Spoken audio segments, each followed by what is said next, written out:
Step 4. I used the snowball method. I paid off my smallest debt first. That quick win? It gave me momentum. Then I attacked the next smallest, and then the next. Hello, I am Elise. Today we will discuss how I got out of $50,000 in debt, and how you can. I never imagined I'd be in this much debt. $50,000. I used to laugh at people who ended up here. I thought, they must be reckless. Until one day, I was staring at my own credit card statement, and it hit me. I was one of them. It didn't happen overnight. It started small. A little spending on Amazon, a few dinners out, some emergency expenses I thought I'd pay off next month. But next month never came. I kept swiping, and slowly, the interest piled up. First it was $1,000, then $5,000, then $12,000. By the time I realized how deep I was, I couldn't breathe. I had student loans, 2 credit cards maxed out, a car loan I couldn't afford anymore, and absolutely no plan. I was living paycheck to paycheck, sometimes not even that. I remember the moment that broke me. I was in the grocery store, my card declined, for $32.76 worth of food. I just smiled at the cashier and said, "Try it again." But inside, I was crushed.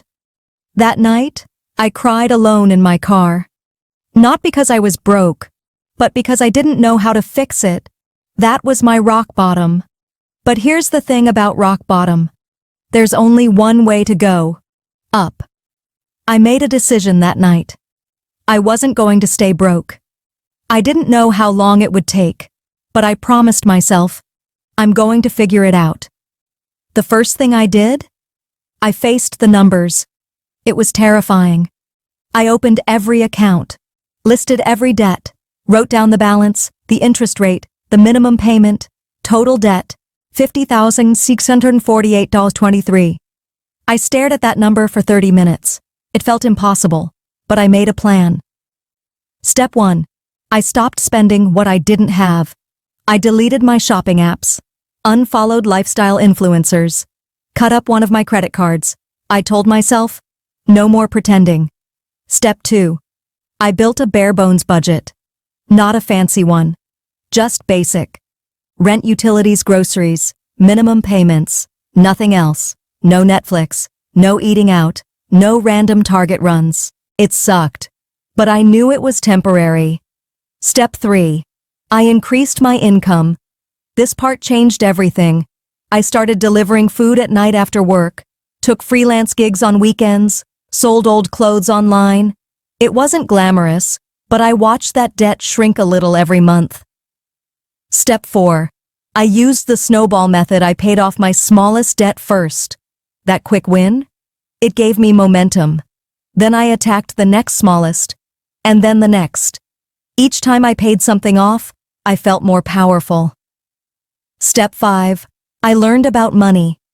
I started reading books, listening to podcasts, following people who actually understood personal finance, not fake Instagram gurus.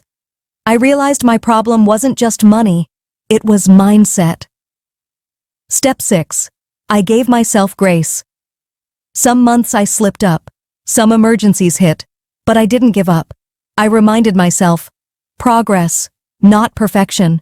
It took me 2 years and 4 months, but the day I made my final debt payment, I'll never forget it. I cried. Again. But this time, not from shame, from relief. Today, I'm debt-free. I have savings. I'm investing. And most importantly, I'm free. Not just financially, but mentally. Debt feels like chains you don't see, but you carry every day.